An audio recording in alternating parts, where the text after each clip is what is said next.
नमस्कार मंडळी, welcome back to my channel Gapshap Pandit. चला तर पाहूया श्री रामचरितमानस या पुस्तकाचा पुढचा भाग. कौसल्यासुद्धा धीर धरून म्हणाली, हे पुत्रा, गुरुजींची आज्ञा ही हिताची आहे. तिचा आदर केला पाहिजे आणि हित मानून तिचे पालन केले पाहिजे. काळाची गती समजून घेऊन विषाद सोडला पाहिजे. श्री रघुनाथ वनात आहे, महाराज स्वर्गात गेले आणि बाळा तू तर असा वावरून गेला आहेस. हे पुत्रा, कुटुंब, प्रजा, मंत्री व सर्व माता या सर्वांना तूच एक आधार आहेस. विधाता हा प्रतिकूल आहे आणि काळ हा कठोर आहे. असे पाहून धीर धर, मी तुझ्यावरून जीव ओवाळून टाकते. गुरुजींची आज्ञा शिरोधार्य मानून त्यानुसार कार्य कर व प्रजेचे पालन करून कुटुंबियांचे दुःख दूर कर. भरताने गुरूंचे वचन आणि मंत्र्यांचे अनुमोदन ऐकले. ते त्याच्या तप्त हृदयाला चंदनासारखे शीतल वाटले. नंतर त्याने शील, स्नेह व सरळपणाने कौसल्या मातेची वाणी ऐकली. सरळपणाच्या रसाने भरलेली कौसल्या मातेची वाणी ऐकून भरत व्याकुळ झाला. त्याचे नेत्र कमल अश्रू ढाळत हृदयातील विरहरूपी नवीन अंकुरांचे सिंचन करू लागले. त्याची ती दशा पाहून त्यावेळी सर्वजण देहभान हरवून बसले. तुलसीदास म्हणतात, स्वाभाविक प्रेमाची परिसीमा असलेल्या भरताची प्रशंसा सर्व लोक आदराने करू लागले. धैर्यधुरीण भरत धीर धरून करकमल जोडून आणि आपले वचन जणू अमृतात बुडवून सर्वांना योग्य उत्तर देऊ लागला. गुरुजींनी मला सुंदर उपदेश केला. प्रजा, मंत्री इत्यादींना हेच संमत आहे. मातेनेही जी योग्य आज्ञा दिली आहे ती अवश्य शिरोधार्य मानून तसेच मला करायला हवे. कारण गुरु, पिता, माता, स्वामी आणि सहृद यांचे सांगणे प्रसन्न मनाने योग्य मानून ते केले पाहिजे. उचित अनुचित याचा विचार केल्यास धर्म बुडतो आणि डोक्यावर पापांचा भार वाढतो. ज्या वागण्यामध्ये माझे भले होणार आहे तोच सरळ उपदेश तुम्ही मला केला आहे. जरी मी ही गोष्ट योग्य प्रकारे समजत असलो तरी माझ्या मनाचे समाधान होत नाही. आता तुम्ही सर्वजण माझी विनंती ऐकून घ्या आणि माझ्या पात्रतेप्रमाणे मला शिकवण द्या. मी उलट उत्तर देत आहे, या अपराधाबद्दल मला क्षमा करा.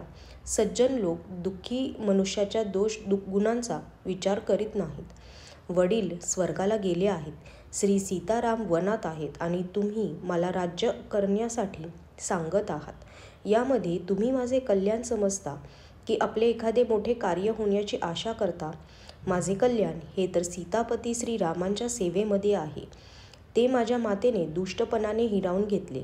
मी आपल्या मनाने खूप विचार करून पाहिला की श्रीरामांच्या सेवेखेरीज इतर कोणत्याही उपायाने माझे कल्याण होणार नाही.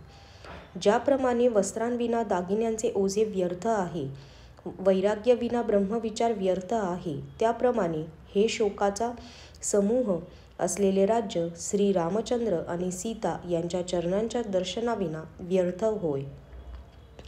रोगट शरीराला नाना प्रकारचे भोग व्यर्थ आहेत. श्रीहरीच्या भक्तीविना जप व योग व्यर्थ आहे. जीवाविना सुंदर देह व्यर्थ आहे. तसेच श्री रघुनाथांच्या विना माझे सर्व जीवन व्यर्थ आहे. श्रीरामांच्या जवळ जाण्याची मला आज्ञा द्या. निश्चितपणे माझे हित यातच आहे आणि मला राजा बनवून आपले कल्याण होईल असे तुम्हाला जे वाटते ते सुद्धा तुम्ही प्रेमाच्या मोहामुळेच म्हणत आहात. कैकेयीचा मुलगा, कुटील बुद्धीचा, श्रीराम विन्मुख झालेला आणि निर्लज्ज अशा माझ्यासारख्या अधम व्यक्तीच्या राज्यापासून तुम्ही सुख मिळवण्याची इच्छा करता, तीही मोहामुळेच. तुम्ही सर्वजण हे ऐकून विश्वास ठेवा की मी सत्य सांगत आहे. धर्मशील असलेल्यानेच राजा व्हायला हवे. तुम्ही हट्टाने मला राज्य द्याल तर त्या क्षणी ही पृथ्वी पाताळात दबली जाईल. ज्याच्यामुळे सीता व श्रीराम यांना वनवास भोगावा लागला तो माझ्यासारखा पापांचा घर कोण असेल? राजांनी रामांना वन दिले आणि त्यांच्यापासून ताटातूट होताच स्वतः स्वर्गाला गेले आणि सर्व अनर्थाचे कारण असलेला मी दुष्ट मात्र शुद्धीवर असून या गोष्टी ऐकत आहे.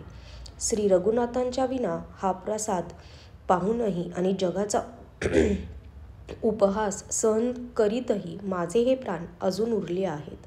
याचे हेच कारण असावे की हे प्राण श्रीरामरूपी पवित्र प्रेमरसामध्ये आसक्त झालेले नाहीत. हे हावरट प्राण राज्य व भोगांचे भुकेले आहेत. माझे हृदय किती कठोर आहे हे मी किती सांगू.